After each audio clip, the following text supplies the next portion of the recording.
Bonjour, bonsoir. C'est toujours un plaisir de vous retrouver à travers mes vidéos pour continuer à travailler sur la chimie organique. Nous allons poursuivre avec l'étude des énantiomères et notamment, nous allons parler de l'activité optique. Mais bien avant, nous allons faire une brève révision de ce qu'on a vu la semaine dernière. La semaine dernière, nous avons débuté avec l'étude des énantiomères. Nous avons mis l'accent sur deux points particuliers, à savoir carbone asymétrique et chiralité. Maintenant, les stéréoisomères, c'est des molécules qui ont la même forme semi-développée, mais qui se diffèrent par la disposition des atomes dans l'espace. Maintenant, il ne s'agit pas de tous les atomes, il s'agit des atomes, des groupes d'atomes qui sont liés à un carbone qu'on appelle carbone asymétrique. Donc, pour tous les isomères, c'est important de le rappeler. Quand on parle d'isomères, il s'agit au moins de deux molécules. Donc, pour parler d'isomérie, il faut qu'il y ait deux molécules. Par exemple, l'isomérie de fonction, c'est deux molécules qui ont la même formule brute et des fonctions différentes. Ou encore trois molécules, quatre molécules qui partagent la même formule brute, mais elles ont des, des fonctions différentes. Donc, il en est de même pour les stéréoisomères. Donc, deux stéréoisomères, c'est deux molécules qui ont la même formule brute, la même formule semi-développée, mais qui se diffèrent par la disposition des atomes dans l'espace. Donc, les stéréoisomères peuvent être des énantiomères ou encore des diastéréoisomères. En ce qui concerne les stéréoisomères, en ce qui concerne les énantiomères, ce sont des stéréoisomères, deux stéréoisomères qui sont images l'un l'autre dans un miroir, mais qui ne sont pas superposables, qui sont non superposables. Énantiomère se définit comme deux stéréoisomères qui sont images l'un l'autre dans un miroir, mais qui ne sont pas superposables. Alors que les diastéréoisomères sont deux stéréoisomères ou plusieurs stéréoisomères qui ne sont pas images dans un miroir et qui sont non superposables. Donc ça, c'est la différence entre diastéréoisomère et énantiomère. Donc, nous poursuivons avec l'étude des énantiomères. Maintenant, quand vous avez, euh, quand vous voulez déterminer le nombre de stéréoisomères à partir d'une molécule, alors si on reste dans le cadre de l'énantiomérie, il faudra déterminer le nombre de carbone asymétriques présents dans cette molécule. Donc, ensuite, appliquer la formule de exposant n, où n représente le nombre d'atomes de carbone asymétrique. Nous avons pris la semaine dernière cet exemple. Nous avons cette molécule qu'on appelle l'acide lactique ou acide hydroxypropanoïque. Mais cet acide possède un carbone asymétrique au centre. Voici le carbone asymétrique, il est central. Maintenant, ce carbone est un carbone asymétrique. Pourquoi? C'est parce qu'il est lié à 4 groupements, 4 atomes différents. Donc, il est lié à COOH, il est lié à CH3, il est lié à H et il est lié à OH. Voilà. Donc ici, j'ai représenté la disposition spatiale des groupes d'atomes ou atomes qui sont liés au carbone asymétrique. Donc le carbone asymétrique est représenté par un astérisque et je représenté dans les 3 dimensions de l'espace, mais les atomes et groupes d'atomes qui sont liés au carbone asymétrique. Maintenant, un carbone asymétrique, c'est un carbone qui est hybridé sp3. C'est un carbone saturé. C'est un carbone qui forme 4 liaisons sigma. C'est un carbone qui a une géométrie tétraédrique. Donc, quand vous avez donc, la formule semi-développée d'une molécule, donc, il faut identifier donc, dans la molécule donc, le carbone asymétrique. Donc, si toutefois on vous demande de déterminer le nombre de stéréoisomères qu'on peut obtenir à partir de la formule semi-développée d'une molécule, donc c'est 7. Donc, vous identifiez le nombre de carbone asymétrique. Ensuite, vous appliquez la formule de exposant N. Maintenant, deux stéréoisomères qui sont images l'un l'autre dans un miroir et qui ne sont pas superposables sont des énantiomères. Okay? Par exemple, ces deux molécules, okay? C'est image l'une l'autre dans un miroir. Donc, voici le miroir. Okay? Donc, on a ici stéréoisomère S ou encore énantiomère S et ici l'énantiomère R. Donc, dans la suite du cours, donc, vous verrez et c'est quoi S, c'est quoi R. Donc, ce sont des stéréodescripteurs. Donc, on verra ça dans la suite du cours. Maintenant, donc S et R, donc c'est image l'une l'autre dans le miroir et ensuite, donc ces stéréoisomères ne sont pas superposables. Donc, ce sont donc des énantiomères, c'est un couple d'énantiomères.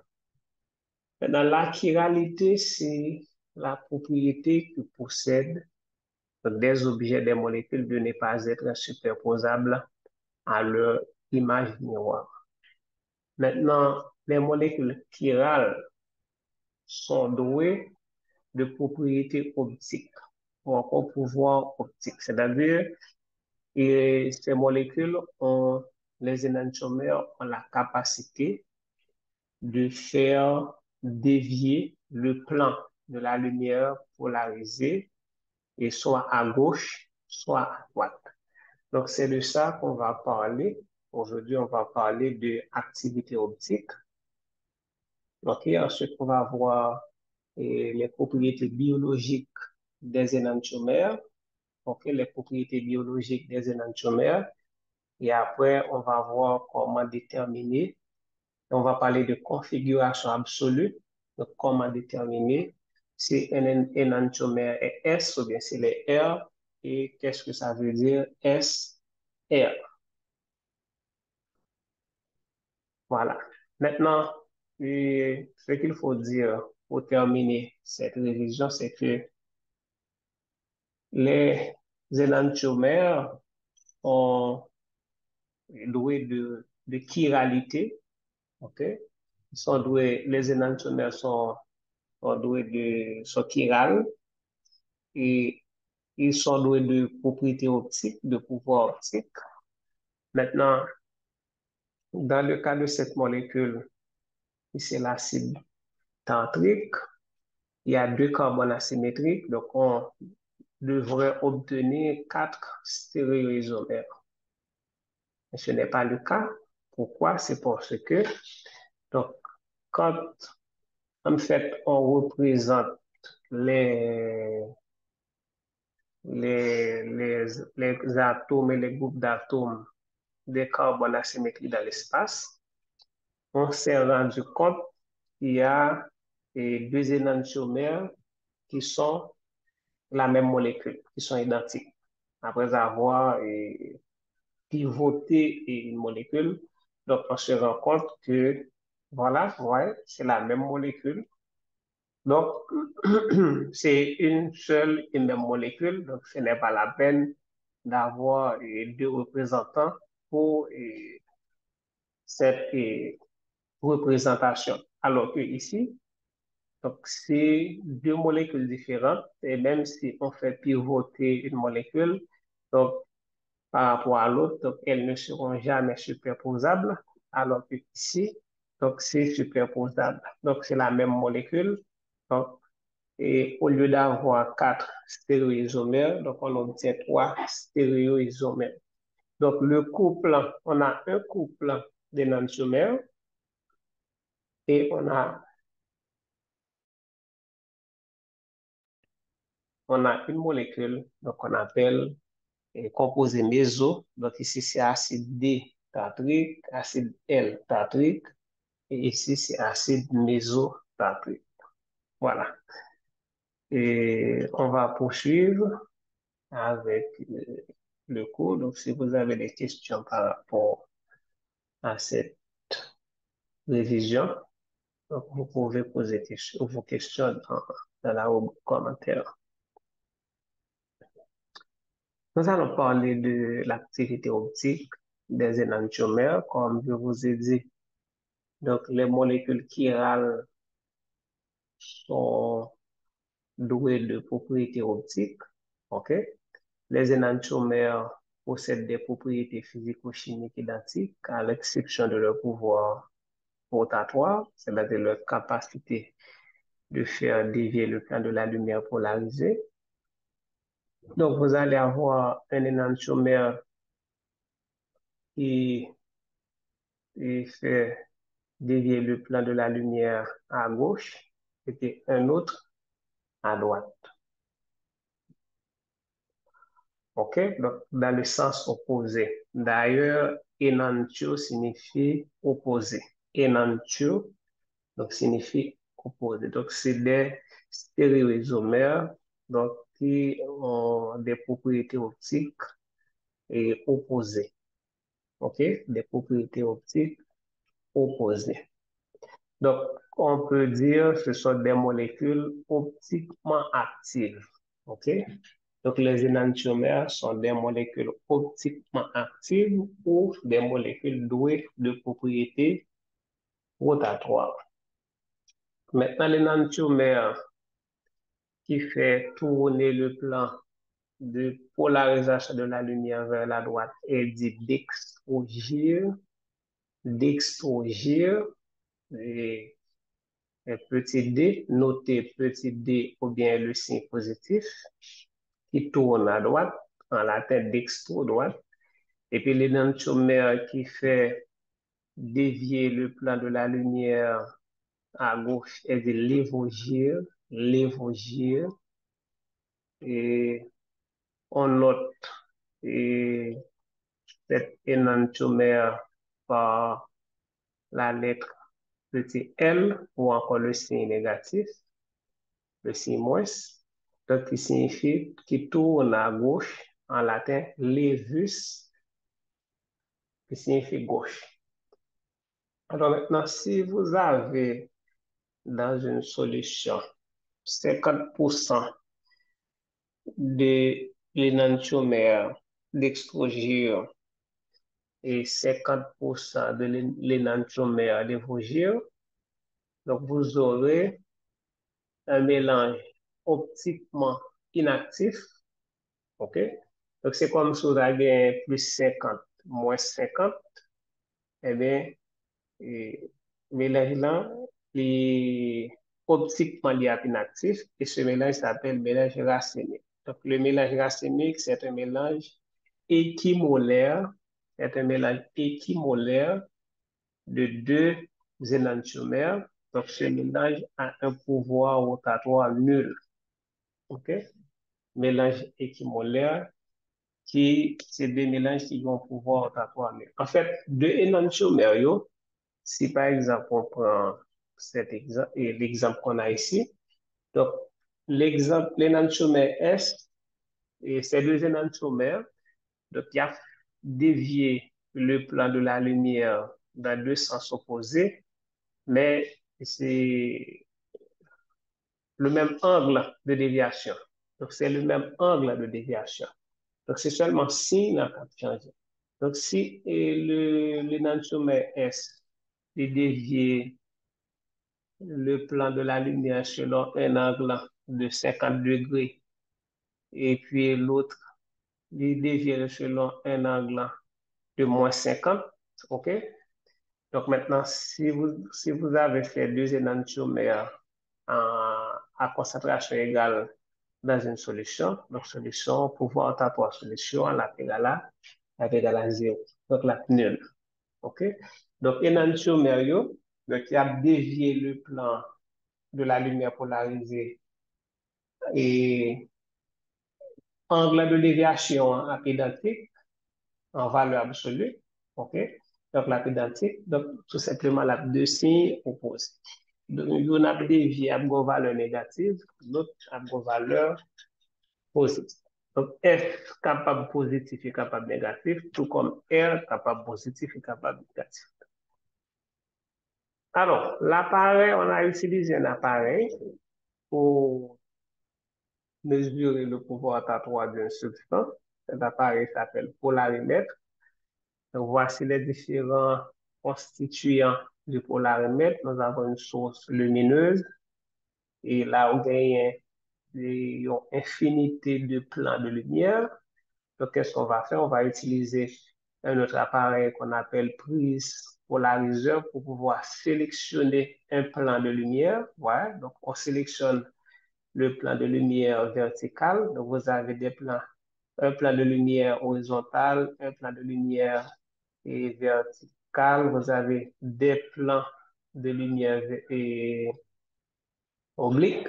Donc, le polariseur ou encore polarisateur, donc, il permet pour sélectionner un seul plan de lumière. OK? Donc, vous voyez, il y a des fentes dans le polarisateur ou des polariseurs donc, qui permettent que pour sélectionner un plan qui est parallèle à fente. Donc, le plan de la lumière ici progresse. Et ici, vous avez un tube ou une cuve qui contient l'échantillon dissous en solution. Donc, l'échantillon dont on veut connaître le pouvoir rotatoire donc, est dissous dans ce tube. OK? Maintenant, le plan de la lumière traverse la solution contenant l'échantillon. Donc, au fur et à mesure que l'échantillon et le plan de lumière progresse, donc, ce plan de lumière interagit avec les molécules et cette interaction donc, entraîne une déviation. Donc, cette déviation peut se faire à gauche ou à droite, donc, selon la nature de la molécule qui est dissoute en solution. Maintenant, pour pouvoir observer donc, l'angle de rotation du plan de lumière polarisée. Maintenant, ce qu'il faut voir, c'est que voici le plan de la lumière polarisée avant l'entrée dans le tube. Ouais, donc c'est vertical, vertical. Maintenant, ici, à la sortie, donc il y a une déviation. Donc, on va utiliser un autre appareil qu'on appelle prise analyseur qui va permettre donc d'analyser, d'observer donc l'angle de déviation, donc l'angle de déviation alpha. voici l'observateur, donc il utilise une prise analyseur qui a des fentes qui parallèles à un plan de lumière qui est polarisé.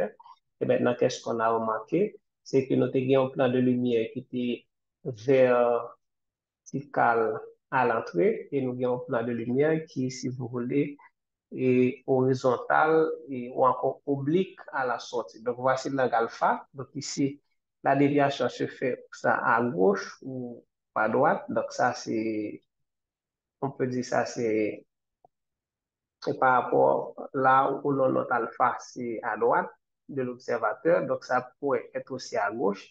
Donc, si c'est à droite, la molécule qui est dissoute dans la solution est dite dextrogir. Et si c'est à gauche, la molécule qui est dissoute dans la solution est dite lévogir. Donc, on peut calculer donc, l'angle, la déviation, l'angle de déviation observé à partir de cette formule. OK, à partir de cette formule, donc on peut calculer l'angle de déviation observé. Donc maintenant, l'angle de déviation observé est égal à quoi? Donc c'est ce physicien français, Biot, donc, qui a déterminé et qui a proposé cette formule pour déterminer l'angle de déviation observé. Donc, c'est le pouvoir rotatoire spécifique de la substance et qui est égal, qui dépend de la température et aussi de la longueur d'onde de la lumière incidente, qui est égal à quoi? C'est l'angle observé, alpha, et puis divisé par la longueur de la cuve ou bien du tube et par la concentration de l'échantillon qui est dissous en solution. Okay? Donc, alpha, c'est angle de rotation optique observé en degrés, L, longueur de la cuve contenant la solution, la longueur s'exprime en décimètres, concentration de la solution l'exprime en grammes par millilitre, et puis il y a la température en degrés, et puis la longueur d'onde de la lumière incidente, donc en nanomètres. Maintenant, le pouvoir rotatoire spécifique, c'est quoi? Le pouvoir rotatoire spécifique, c'est une grandeur caractéristique de la molécule chirale. C'est comme une constante physique. OK? Donc, c'est comme pour toute molécule, chaque molécule a une masse volumique. OK? Chaque molécule a une masse volumique et chaque molécule a des propriétés qui sont propres à eux-mêmes. Eh bien, les molécules chirales, donc, ils gagnent un pouvoir rotatoire spécifique, c'est-à-dire qui est propre à la molécule. Et ce pouvoir rotatoire spécifique est déterminé dans les conditions standards pour toutes les molécules. Donc, quand je dis conditions standards, c'est-à-dire qu'on a utilisé les mêmes conditions pour toutes les molécules. Et quelles sont ces conditions? Donc, c'est longueur de la cuve 1 décimètre, concentration 1 gramme par litre et longueur d'onde 589,6 nanomètres. Donc, quelle que soit la molécule là, ok, quelle que soit la molécule là, donc si on veut connaître et, et lorsque vous avez besoin qu'on ait pouvoir rotatoire spécifique molécule là, eh bien, de utiliser conditions ça et cela c'est pour quelle que soit la molécule là. Donc, du coup, donc, dans les ouvrages de physique ou de chimie, donc, vous allez trouver des tables où l'on donne les pouvoirs rotatoires spécifiques des molécules. Donc, avec le pouvoir rotatoire spécifique des molécules, donc, si vous avez les informations comme la longueur de la cuve et la concentration et de la substance qui est dissoute en solution, donc vous pouvez déterminer l'angle observé tout simplement en appliquant cette formule. Alors, ce que je n'ai pas mis ici, c'est la température. Donc, la température, c'est 20 degrés C. OK? Voilà. Et la température, donc, c'est 20 degrés Celsius. Voilà.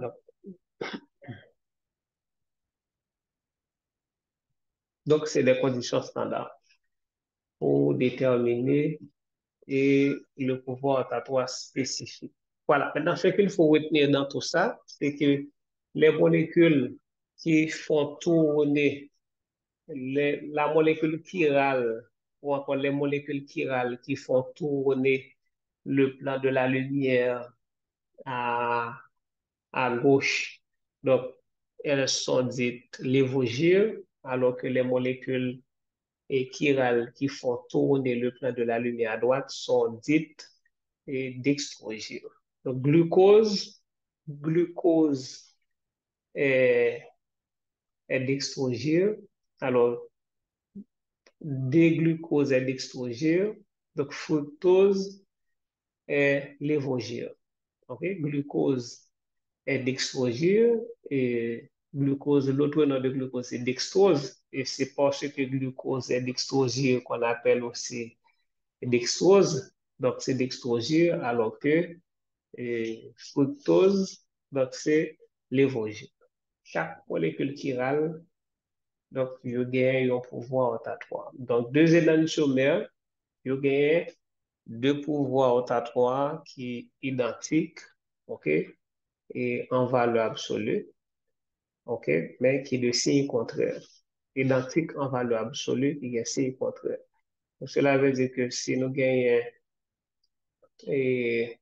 glucose et son image, glucose et son image, donc, il y a des villes à gauche, et l'autre l'a dirigé à la droite, le même angle alpha, mais signaux à proposer. Donc, il y en a positif, il y en a négatif. Voilà. Donc, j'espère que ça a été clair. Donc, sinon, avec vos questions, donc ça pourra être plus clair. Donc, j'attends les questions sur l'activité optique des molécules chirales. Maintenant, nous poursuivons avec les l'énantiomérie. Okay? Donc, je rappelle que les énantiomères ont des propriétés physico-chimiques identiques, sauf alors vis-à-vis des réactifs non chirales. C'est-à-dire que si vous avez euh, deux énantiomères, donc vous faites réagir avec un réactif non chiral, donc il y a bien des propriétés chimiques identiques. Mais par contre, si vis-à-vis de une molécule qui râle, donc propriété différente. Et c'est ce qui arrive avec les, les récepteurs. N'oubliez pas que pratiquement, est-ce qu'on peut dire toutes molécules? Non. Et la plupart des molécules qui constituent l'organisme, si on prend par exemple les protéines et qui représentent euh, la part du lion des molécules de l'organisme. Donc, la plupart, toutes molécules ça, les protéines, c'est des molécules qui râlent parce qu'ils gagnent des carbones asymétriques. Par exemple, les protéines sont constituées d'acides aminés, une vingtaine d'acides aminés, et dans la vingtaine d'acides aminés, ça, c'est un seul qui pas chiral, c'est seulement glycine, l'acide aminé le plus qui n'est pas chiral, alors que les protéines, ils ont joué rôle, presque tout rôle dans le corps, et notamment rôle de récepteur. OK, rôle de récepteur. Maintenant, ce qu'il faut, récepteur bien enzyme. Donc, ce qu'il faut savoir, c'est que les enzymes sont doués de spécificité. Donc, enzymes sont très spécifiques et une enzyme, un substrat, une réaction. Une enzyme, un substrat, une réaction. Maintenant, on est capable de gagner deux, deux énantiomères. Deux énantiomères, ça y est, comme c'est le cas ici. Voilà. Donc, comme c'est le cas ici, donc vous avez deux énantiomères. Donc, une c'est R, l'autre c'est S. Vous avez le même enzyme. OK? Vous avez le même enzyme là. Maintenant, l'enzyme là, il reconnaît un seul. Il reconnaît un seul dans l'énantiomère. OK? Là, on parle de stéréospécificité. Stéréospécificité. Et je peux vous donner un exemple. Et pourquoi on est capable de digérer l'amidon alors que on n'est pas capable de digérer la cellulose? Alors que amidon, cellulose, ce sont tous deux des polymères de glucose. Donc, ce sont des polymères de glucose, mais la différence est cette, c'est que dans l'amidon, les glucoses sont liés par des liaisons alpha et 4 posidiques, alors que dans la cellulose, donc les liaisons, c'est des liaisons bêta et 4 posidiques. Donc l'amylase, qui c'est enzyme, alors catégorie d'enzyme qui est capable de briser liaison et, et sucre, glucidieux, eh bien, amylase pas reconnaître liaison bêta 4 là. OK? Il reconnaît liaison alpha 4 que nous jouons dans l'amidon, mais liaison bêta 4 que nous jouons dans la cellulose, donc il n'est pas connaît. Donc, du coup, il n'a pas réagi avec elle. Donc, ça, c'est la spécificité. Donc, les enzymes sont très spécifiques. Les enzymes sont stéréospécifiques. Donc, nous avons ici deux énantiomères. C'est vrai, c'est les mêmes groupements, sauf que groupements ne pas disposés de la même façon dans l'espace. Ouais. Donc, c'est les mêmes groupements, vert, et rouge, gris, bleu. Donc, c'est les mêmes groupements. Mais par contre, étant donné que l'enzyme dans lui-même, les fait spécifiquement pour une molécule, donc là, si vous voyez bien, donc les groupements sont compatibles avec l'enzyme. Ouais, les groupements sont compatibles avec l'enzyme. Mais ici, donc, et par rapport à un groupement, non seulement est compatible, mais groupement là, est disposé de telle sorte que pour entrer dans tout, ouais, disposition fait que il y a compatibilité de forme, compatibilité de disposition spatiale. Deux compatibilités. Il y a forme, mais il y a disposition spatiale. Mais là, c'est l'autre énantiomère qui est différent de celui-ci par la disposition spatiale. OK? La disposition spatiale. Donc, ça veut dire que c'est vrai que ils sont compatibles sur la forme des boules et des trous, mais pas de compatibilité de disposition. Donc, ce qui fait que vous venez gagner, vous gagner un groupement qui a tombé dans le trou qui n'est pas compatible. Donc, maintenant, ça, il est capable, et donc, vous venez gagner un entomobile qui n'est pas adapté et correctement à enzyme là. Et s'il n'est pas adapté correctement à enzyme là, donc, mais pas de réaction, et cela est capable de conduire même à des réactions graves, ok, à des réactions graves. Donc, ça est capable de graves problèmes, ok, ça est capable de graves problèmes et dans l'organisme, et surtout avec les médicaments. Donc, ça est capable de conduire à des effets secondaires, à des effets désirables, donc catastrophiques. En fait, tableau, ça, qui ça le représente? Il présente nous des molécules qui ont carbone asymétrique, ok?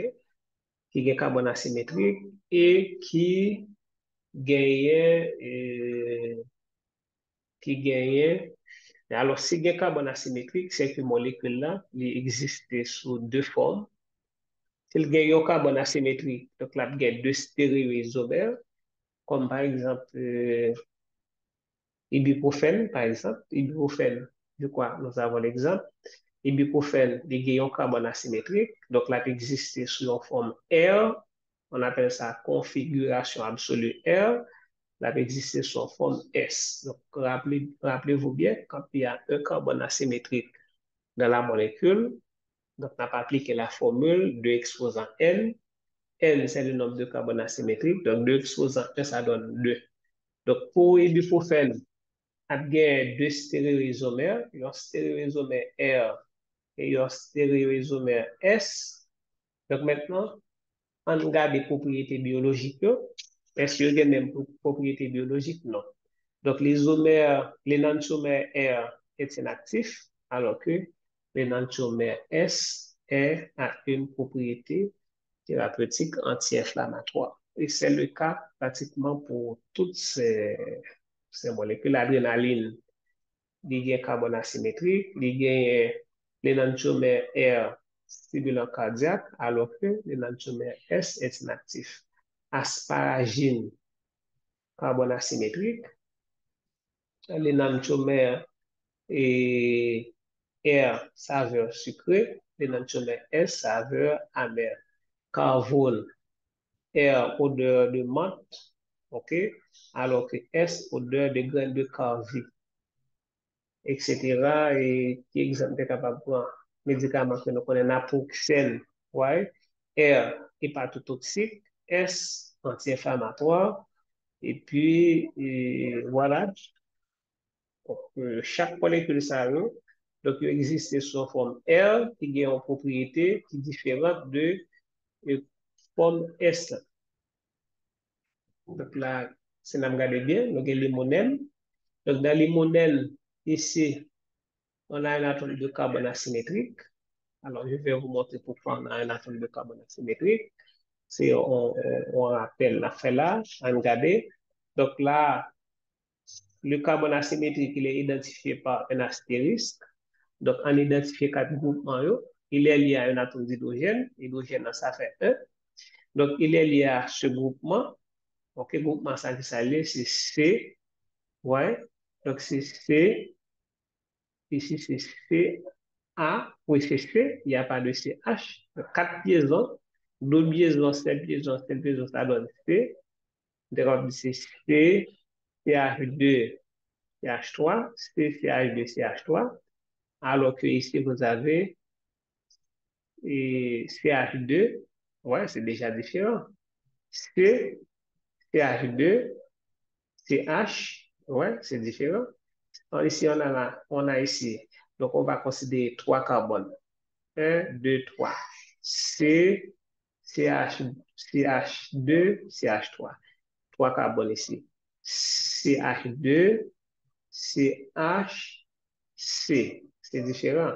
Alors que ici, on a considéré trois carbones également. CH2, CH2, C. Donc, nous faisons trois parcours. Donc, trois parcours, ça est différent. Donc, ici, on a C, CH2, CH3. Ici, on a CH2, CH, C. Et de ce côté, on a CH2, CH2, C. Donc, les parcours sont différents. Donc, on a quatre groupes différents. Effectivement, c'est l'atome de carbone est asymétrique. Maintenant, pour molécule ça qui est un carbone asymétrique, là, exister sous deux formes, là, deux stéréoisomères.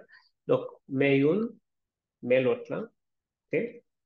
Donc, vous voyez, la différence, c'est que ce groupement, il est en avant du plan, et si ce groupement est en arrière du plan, donc disposition spatiale différente, vous voyez, en avant du plan, en arrière du plan, donc disposition spatiale différente. Donc, l'hydrogène n'est pas représenté ici. Pas oublier que pour un atome de carbone asymétrique, on a bien deux liaisons dans le plan. Voici les deux liaisons qui sont dans le plan. Donc, une liaison qui est en avant du plan. Donc, l'hydrogène qui est sous-entendu est en arrière du plan.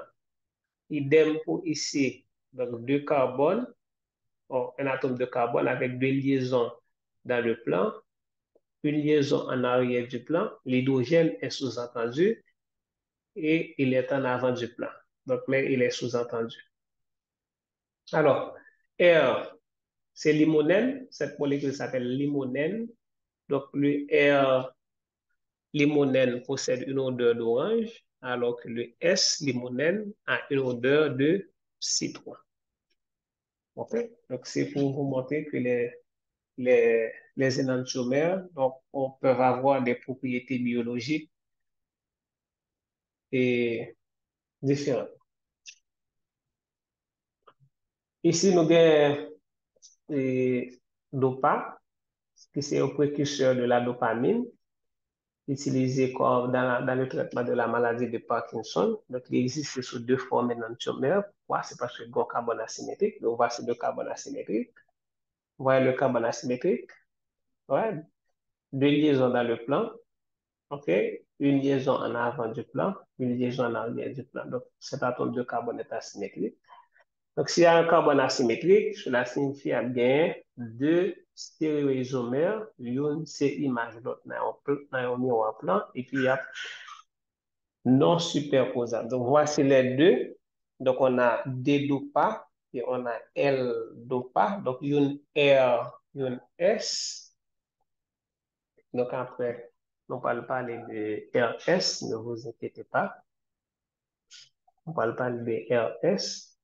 RS sont des stéréodescripteurs, c'est-à-dire c'est des descripteurs, si vous voulez, qui décrit la disposition spatiale des atomes et groupes d'atomes autour d'un carbone asymétrique. Stéréodescripteurs, ok, descripteurs stéréochimiques.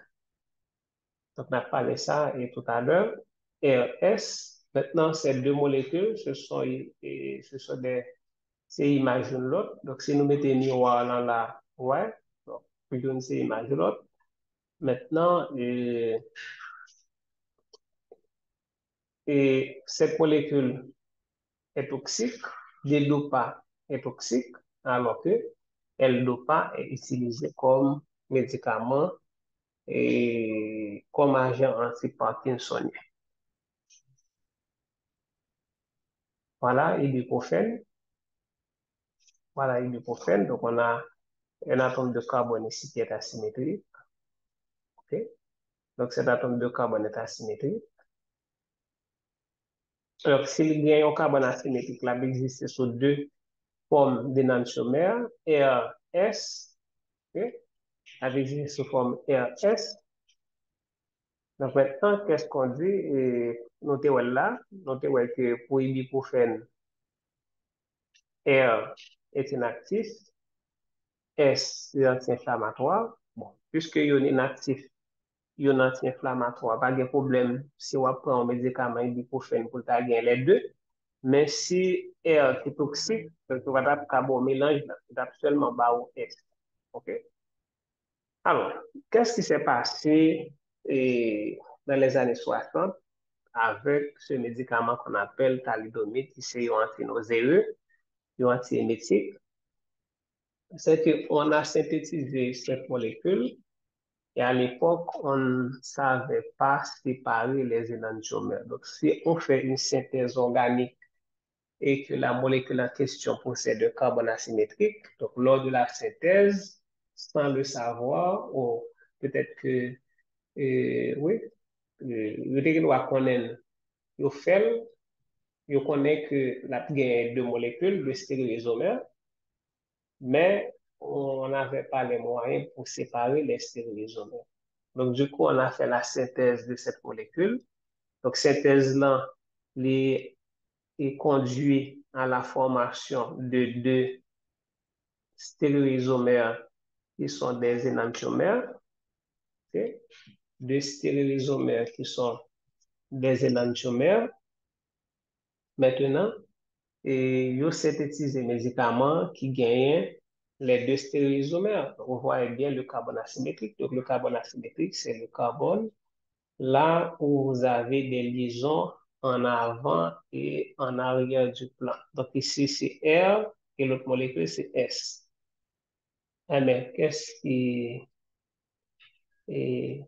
s'est passé? C'est que on a fabriqué, on a préparé le médicament, mais dans le médicament, il y a les deux formes. Il y a la forme R et il y a la forme S. Maintenant, qu'est-ce qui s'est passé?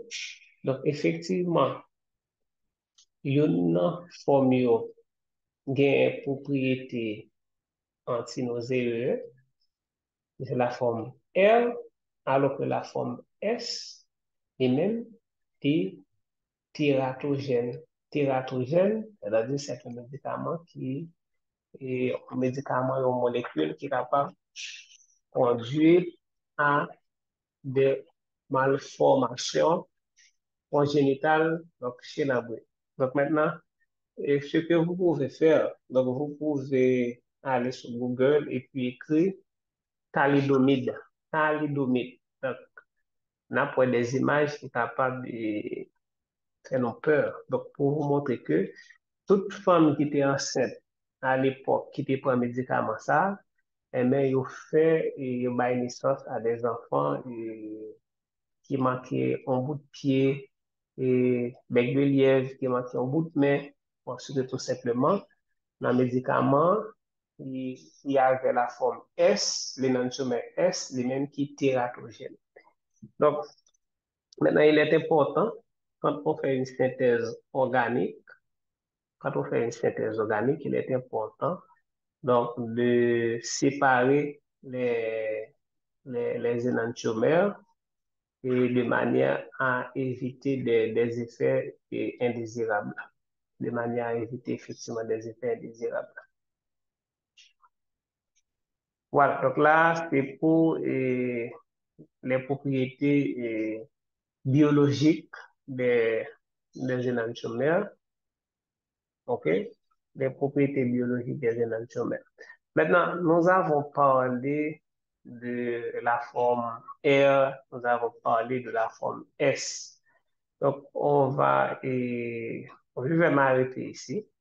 Je vais m'arrêter et dans une autre vidéo, je crois que c'est mieux de s'arrêter ici. Donc, dans une autre vidéo, donc on va y parler de RS, comment déterminer à partir de quelles règles donc on peut déterminer si un énantiomère est R ou bien R et S, donc d'où vient S.